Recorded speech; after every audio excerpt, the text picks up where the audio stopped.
सहनावतु सहनौ भुनक्तु सह वीर्यं करवावहै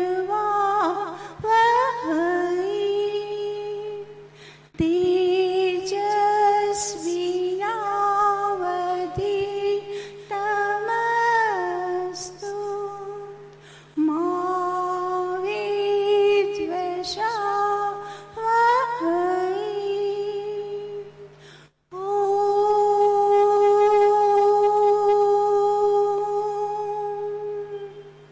शान्तिः शान्तिः शान्तिः।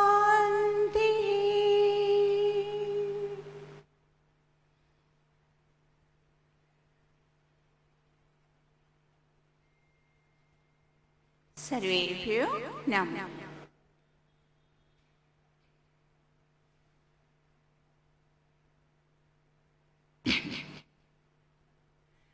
बरसा भगवन सुख बरसा आंगन आंगन सुख बरसा चुन चुन काटे नफरत के प्यारा मन के फूल खिला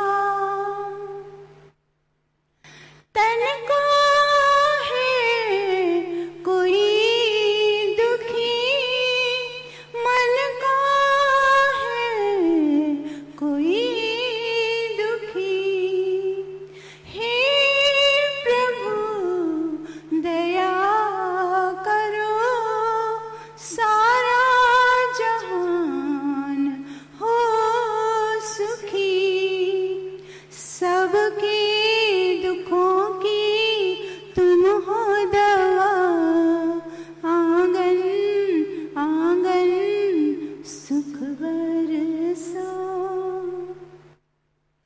राग द्वेष को तू मिटा तू सकल संसार से तेरे नाम का सिमरन करे मिलके सारे प्यार से मानव से मानव होना जुदा प्यार मन के फूल खिला जो दिया सुख तुमने मुझे चाहे भगवन हर भी लो पर मेरे परमात्मा मुझे सबर और धैर्य दो हर पल मांगे यही दुआ आंगन आंगन सुख बरसा बरसा भगवन सुख बरसा आंगन आंगन सुख बरसा चुन चुन काटे नफरत के प्यार मन के फूल खिला। ईश्वर से भजनों के माध्यम से कई बार उपदेश मिलता है, कई बार वैराग्य मिलता है और कई बार हमें एकदम से साहस आत्मिक बल बढ़ता है। तो भजनों के भाव उपदेशक होते हैं। प्रथम भी हमने सुना किसी का दिल नहीं दुखाना। क्यों दिल दुखाते हैं? मर जाएंगे एक दिन, जब मरना ही है क्यों दिल दुखा के। सबको खुशियां बांटो। यहाँ भजन में भी वही बात चली कि आंगन आंगन, कोई एक घर भी सुख से वंचित न रहे, हर एक आंगन में सुख बरसे। अब वो कैसे बरसेगा, क्यों बरसेगा? जब सारे के सारे प्रेम प्यार से मिलजुल के शुद्ध भाव से ईश्वर को उपासना करेंगे। एक ही ईश्वर की संतान है ना, सारी संतानें उसी की है, सब उससे जुड़कर एक दूसरे का भला चाहना। हमारे वेदों की भी यही प्रथा है। क्या बोलते हैं वेद बार बार? अभी प्रतिदिन हम हवन के बाद क्या प्रार्थना करते हैं? सर्वे भवन्तु सुखिनः, सर्वे सन्तु निरामया। अब सारे के सारे सुखी रहे, कैसे बता दिया अर्थ में, सब भद्र भाव देखें, भाव शुद्ध करेंगे तो सुख आएगा, सन्मार्ग पे चलेंगे तो सुख आएगा। भाव ठीक नहीं है, भाव अशुद्ध है, भाव में द्वेष है, राग है, नफरत है, घृणा है, पक्षपात है, भेदभाव है, भावों में ये सब भरा है, फिर कैसे सुख आएगा? फिर हम चाहे रोज वही प्रार्थना गाते हैं पर सुख से वंचित रह जाते हैं। तो जैसी प्रार्थना वैसा कार्य सबके लिए, न मात्रम स्वयं के लिए। हमारा वेद कभी भी स्वयं के लिए व्यक्तिगत प्रार्थनाएं बहुत कम, सारी की सारी सामूहिक प्रार्थना, सबका सुख, सबका भला।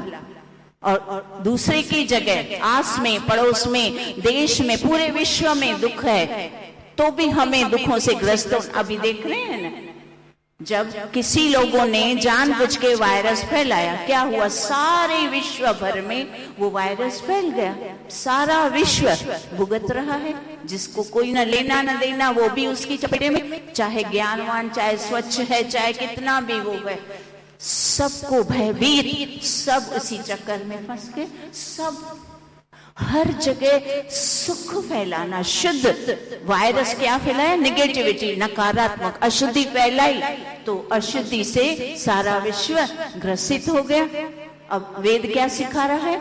वेद का विस्तार, प्रेम, सुख, ये सारे शुद्ध भाव विस्तार करो हर जगह, अपने घर से प्रारंभ करके पड़ोस, नगर, देश और पूरे विश्व में सुख होगा तो हम भी सुखी रहेंगे। और अगर सब जगह दुख होगा तो हम भी उस दुख से बच नहीं पाएंगे। इसीलिए हमारा भाव इस कारण से भी शुद्ध होना चाहिए कि अगर मैंने कहीं पे भी इस तरह का भाव किया तो वो पलटकर मेरे पास अवश्य अवश्य आएगा। अब इसमें एक छोटा सा दृष्टांत उपनिषदों में बताते हैं। क्या बता दिया कि एक किसान था, मक्की की खेती करता था। अब उसका मक्की का जो दाना, बीज खरीदते ना, बीज इतना अच्छी किस्म वाला, क्वालिटी होती है हर एक में, तो वो इतनी अच्छी क्वालिटी का वो बीज डालता था हर वर्ष, और उसको अनुभव भी हो गया। हर वर्ष इतनी सुंदर मक्की, सबसे बढ़िया उसके खेत में मक्की का उत्पादन होता। तो सबने पूछा, सरकार की तरफ से भी पुरस्कार उसको पूछा गया कि ये कैसे होता है और आप इसके लिए फिर आगे क्या करते हैं। तो उसने बताया, जो मेरी किस्म है, बीज है, मैं वो अच्छी किस्म की डालता हूँ और मैं वो ही बीज आसपास के पड़ोसियों को भी वो ही बांटता हूँ, वो भी यही उत्पादन करें और मक्की उनकी भी अच्छी हो। तो उसने प्रश्न किया कि सब तो अपना सोचे, मात्र मेरा बढ़ावा हो, मेरी कंपटीशन में कोई ना आए, इसका माल मेरे से थोड़ा कमतर हो, मेरा एकदम श्रेष्ठ हो ताकि मैं अधिक धन कमाऊं। सब तो इस तरह का सोचते हैं, तो आपका इस तरह सोचने का क्या कारण है कि मैं पड़ोसी किसान को भी वही बीज देता हूं ताकि उसकी भी अच्छी मक्की हो। तो बोला उसका कारण है। तो क्या कारण बताया? वो बोलता है कि जो मक्की का बीज मैं डालता हूँ मेरे खेत में, जो मक्की का उत्पादन होता है, तो ये जो तितलियां, आप देखते हैं तितलियां होती है ना, वो क्या करती है, एक खेत में से दूसरे खेत में जाती है और वो अपने पंखों के माध्यम से ये उर्वार जो होता है खेती को बढ़िया बनाने का, वो जो पर्यावरण से वो हर एक खेत में से ले लेके एक दूसरे की की जगह जाती है और उसी से हमारी खेती सुंदर होती है, खेती और फल अच्छा होता है। तो जब मेरे पड़ोस ने उसने अच्छा बीज नहीं डाला होगा, उसकी क्वालिटी अच्छी नहीं होगी, तो वही तितलियां उड़ उड़ के वहां से वो लेके आएगी, वो मेरी खेती फिर अशुद्ध हो जाएगी, वो बढ़िया किस्म की नहीं बनेगी। तो जब मुझे अगर मेरा सब अच्छा करना है तो मेरे आसपास का भी सब कुछ अच्छा होगा, तब मेरा अच्छा बनेगा। अब ये बात, ये दृष्टांत हर एक हमारा वेदों में यही सिखाया जाता है। अब इसका कारण है, हेतु तो वही स्वार्थ का है कि अगर समाज में सब कुछ सुख है तो वही पलट के मेरे पास आने वाला है, तो इसमें भी स्वार्थ तो है ना, पर शुद्ध स्वार्थ है, अच्छा स्वार्थ है। मनुष्य स्वार्थी तो है, पर स्वार्थ इस प्रकार का रखना तो मेरा भी भला हो, आपका भी भला हो। और कुछ लोग क्या सोचते, ना मात्र मेरा भला हो, इसका तो बुरा ही हो, ये उल्टी बुद्धि, इससे विनाश होता है। ऐसा कभी भी भाव नहीं लाना। तो सारे लोग उल्टा भाव रखते हैं, इसीलिए विश्व में सब दुख अशांति, स्वयं भी फिर उसी दुखों की चपेट में स्वयं भी आते हैं। फिर पता चलता है ये क्या हो गया, मैंने तो दूसरों के लिए खड्डा, वो कहावत है ना, दूसरे के लिए खड्डा खोदेगा, भैया तू गिरेगा पहले, तू गिरेगा। किसी के लिए खड्डा नहीं खोदना, किसी के लिए अशुभ विचार, अभद्र भाव रखना नहीं। अगर सुख चाहिए तो हमेशा भद्र भाव रखना मन में, हमारा मंत्र चलेगा। ओम सत्येन लभ्यस्तपसा हि एष आत्मा सम्यक् ज्ञानेन ब्रह्मचर्येण नित्यम् अंतः शरीरे ज्योतिर्मयो हि शुभ्रो यं पश्यन्ति यः क्षीण दोषः। यह मंत्र चल रहा है, प्रथम शुरू किया, फिर बीच बीच में दूसरे मंत्र और दूसरी वार्ताएं भी चलती रही, दूसरा ज्ञान भी, ताकि एक ही एक सुन के हमें अरुचि न उत्पन्न हो। तो ये मंत्र हमने कहाँ तक किया था? सत्येन, परम पिता परमेश्वर सत्य सुनने, सत्य करने, सत्य बोलने, सत्य के आचरण से, सत्य मार्ग चलने से प्राप्त होता है। फिर आगे बताया तपस्या, तप करने से, मानसिक तप, शारीरिक तप, शरीर को स्वस्थ रखने और मन को स्वस्थ रखने से ईश्वर की प्राप्ति होगी। तो सत्येन लभ्यस तपसा हि एष आत्मा, हे आत्मा, जीवात्मा को संबोधन किया जाता है कि आत्मा तू इस तरह का आचरण, इस तरह के उपाय करेगा तो तुझे ईश्वर भी मिलेगा और तुम्हें स्वयं का भी परिचय हो जाएगा। ही एष, निश्चय पूर्ण जान ले। तो ही एष आत्मा सम्यक, अब आगे क्या है, यहां तक हमने किया था, सम्यक ज्ञानेन। सम्यक ज्ञान, सम्यक ज्ञान का अर्थ है कि ठीक प्रकार का ज्ञान। अब ज्ञान तीन प्रकार का होता है।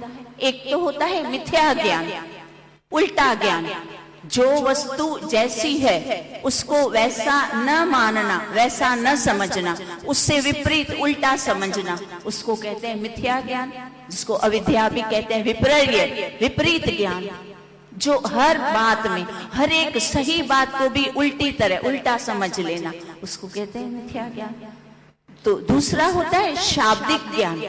तो शाब्दिक ज्ञान तो एकदम ठीक है, हाँ, जो वस्तु जैसी है उसी को ही हम वैसा तो समझ रहे हैं, पर जैसा समझ रहे हैं वैसा आचरण नहीं कर रहे हैं। ज्ञान अलग और आचरण भिन्न, इसको कहते हैं शाब्दिक ज्ञान।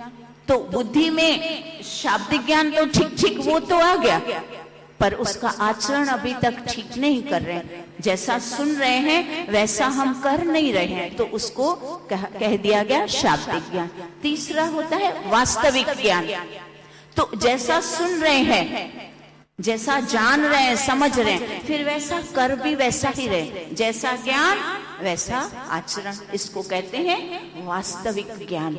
तो क्या बता दिया कि ईश्वर प्राप्ति के लिए क्या उपाय बता दिया? सम्यक ज्ञान, ज्ञानेन, आपको ठीक प्रकार से ज्ञान को प्राप्त करना पड़ेगा। जैसा ठीक ज्ञान प्राप्त किया वैसा आचरण में उतारना पड़ेगा, क्योंकि जितने भी उपाय बताए जा रहे हैं वो एक दूसरे से जुड़े हुए हैं।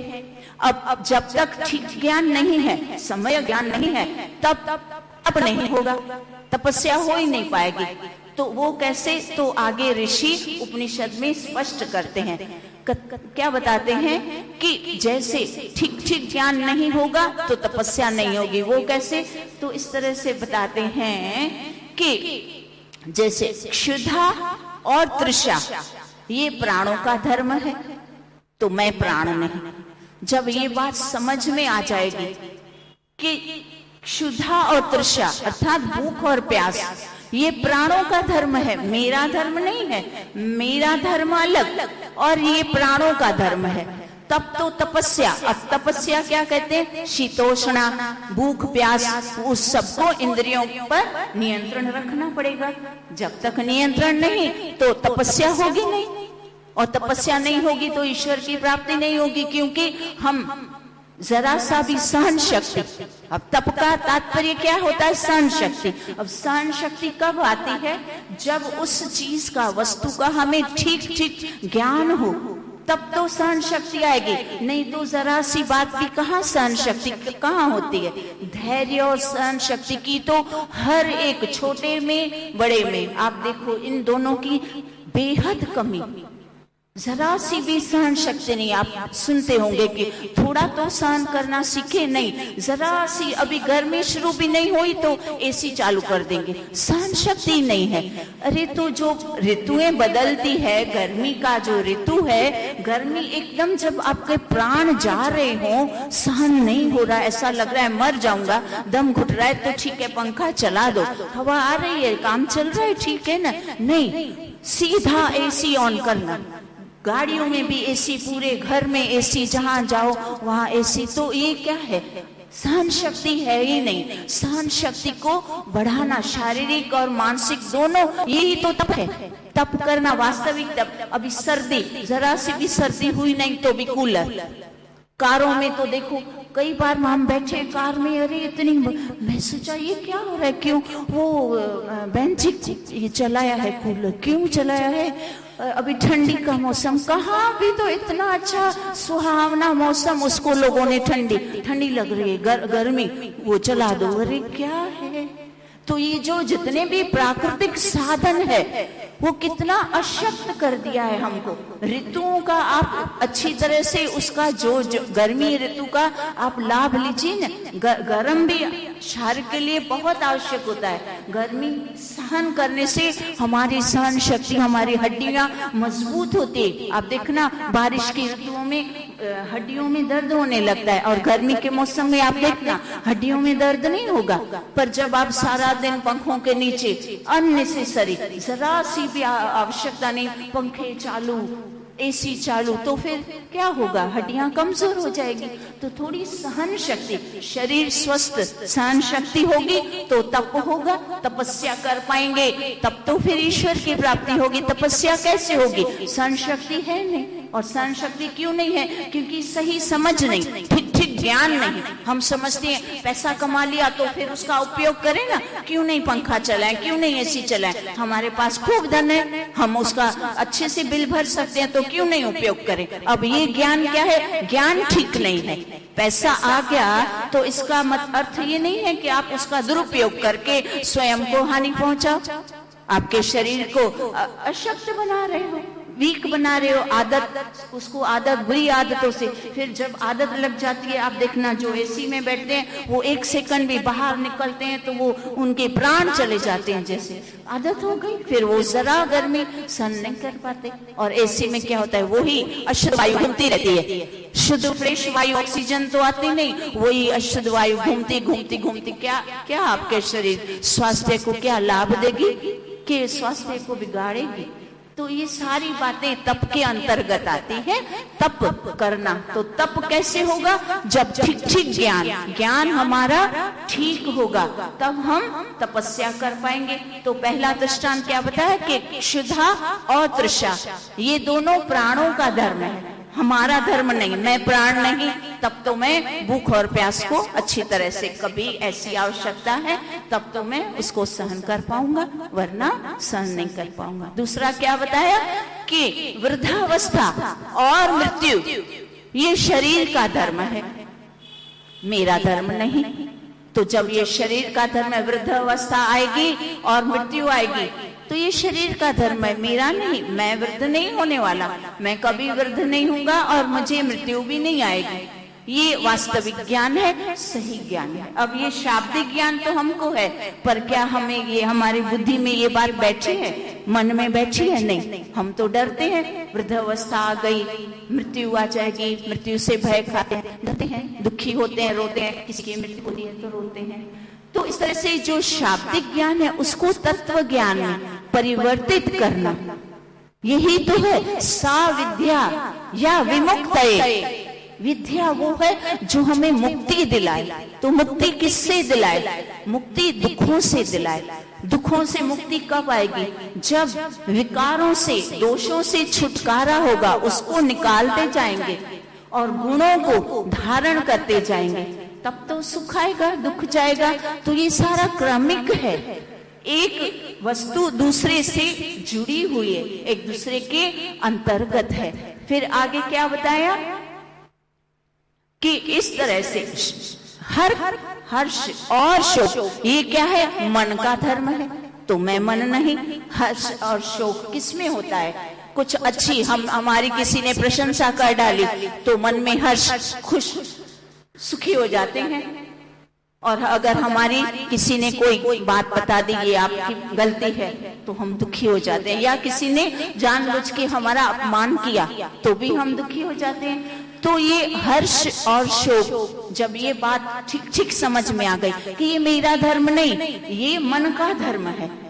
हर्ष और शोक उत्पन्न कहाँ होते हैं? मन में होते हैं। मैं मन नहीं, मन तो मेरा साधन है। जैसे गाड़ी है वैसे मन अलग है, तो उसका धर्म है, उसका धर्म वो जाने और उसको भी ठीक करना मेरा कर्तव्य है। गाड़ी मुझे चलानी है, मुझे मंतव्य तक, गंतव्य तक ले आएगी, तो उसको ठीक रखना भी मेरा कर्तव्य है। वो तो जड़ है, वो अपने आप थोड़ी ठीक रहेगी। जब मैं उसको सही पेट्रोल डालूंगे, हम उसकी सर्विस करेंगे, सब अच्छी तरह से उसकी देखभाल करेंगे, तब तो वो ठीक रहेगी।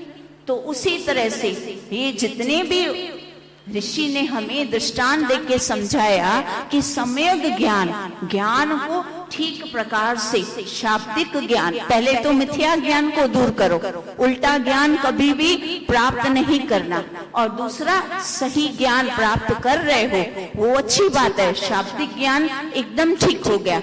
अब शाब्दिक ज्ञान तक फिर सीमित नहीं रहना, उससे भी हमें कोई विशेष लाभ उत्पन्न नहीं होगा, लाभ की किसी वस्तु की प्राप्ति। अब ये विषय मंत्र किस लिए चल रहा है? ईश्वर की प्राप्ति के लिए। अब ईश्वर की प्राप्ति कब संभव है? जब हमारा सम्यक ज्ञान एकदम से ठीक प्रकार से, भ्रांति ज्ञान नहीं, संशय ज्ञान नहीं, अभाव ज्ञान नहीं, भाव सब हर तरह के ठीक ज्ञान, अविद्या को पूरी तरह से नष्ट, अविद्या को छोड़ते जाएंगे, असत्य को छोड़ते जाना और सत्य विद्या को ग्रहण करते जाना, तब ईश्वर की प्राप्ति संभव होती है। आगे का 5 मिनट अगर है तो हम एक और सब्जेक्ट है, 5 मिनट अभी 2 मिनट, तो फिर उसमें 2 मिनट में फिर समझ भी नहीं आएगा, तो आधे में छूट जाएगा। इसी तरह का आगे का सब विषय है वो थोड़ा और अच्छी तरह विस्तार पूर्वक समझने के लिए उसको हम कर लेते हैं। तो इसी प्रकार से हम जितना भी ज्ञान सुनते हैं, उस ज्ञान को हमें शाब्दिक ज्ञान को तत्व ज्ञान है। और इसका स्वामी जी बार बार इतना अच्छी तरह से वो दृष्टांत 1000 बार हम सबने सुना होगा, पर फिर भी हम भूल जाते हैं, वो हम हमारे जीवन में उतारते नहीं। जिससे क्या बताते हैं, शाब्दिक ज्ञान। सिगरेट पीने वाला स्वयं बोलता है, हाँ मुझे पता है सिगरेट पीने से शारीरिक हानि होती है, पर फिर भी पिए जा रहा है, ये शाब्दिक ज्ञान। अब तत्व ज्ञान का क्या बताते हैं दृष्टांत, बिजली का तार खुला है, सबको क्या पता है बिजली के तार को छूना नहीं चाहिए, करंट आएगा मर जाऊंगा।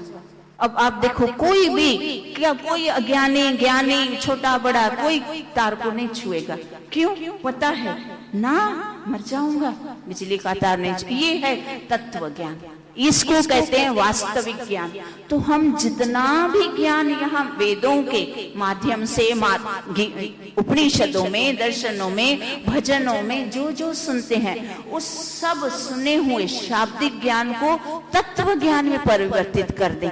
कैसा तत्व ज्ञान, जैसा बिजली का तार हम नहीं छूते, बस पक्का दृढ़ है, नहीं छूना, हम कभी नहीं छूते। कोई जबरदस्ती भी पकड़ के हाथ तो उसको भी लगाएंगे ना, पागल हट मर जाऊंगा मैं, क्यों ऐसा कर रहा है ना। तो इस तरह से प्रत्येक ज्ञान को, सुने हुए ज्ञान को तत्व ज्ञान में हम परिवर्तित कर दें, वो हमें करना पड़ेगा, अपने आप में कुछ नहीं होगा। हम अगर ऐसा सोचते हैं कि सुनते सुनते हो जाएगा, तो सुनते सुनते नहीं होगा, उसको चिंतन मनन विस्तार पूर्वक गहराई से उसका चिंतन करके, निर्णय लेके और व्यवहार में उसको करते जाओ। वास्तव में जब करते जाओगे फिर लाभ अवश्य में मिलेगा, ये गारंटी है। इसी मंत्र में 2 बार गारंटी दी ही, अर्थात निश्चय समझ लो, निश्चय जान लो, इसमें कोई संशय नहीं। तो इस तरह से हमें शाब्दिक ज्ञान को तत्व ज्ञान में परिवर्तित करके ईश्वर की प्राप्ति करनी है। मिथ्या ज्ञान को हमेशा अपने जीवन से हटाए रखना है। अब आगे इसी मंत्र को हम कल करते हैं।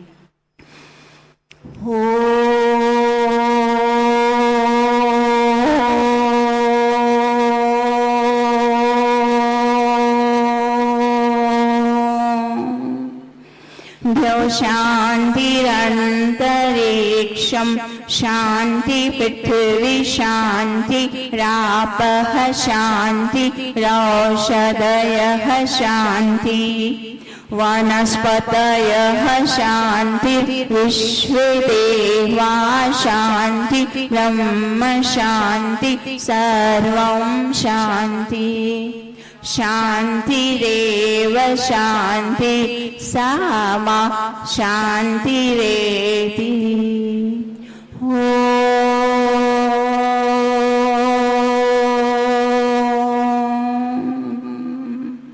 शांति शांति शांति। सर्वेभ्यो नमः।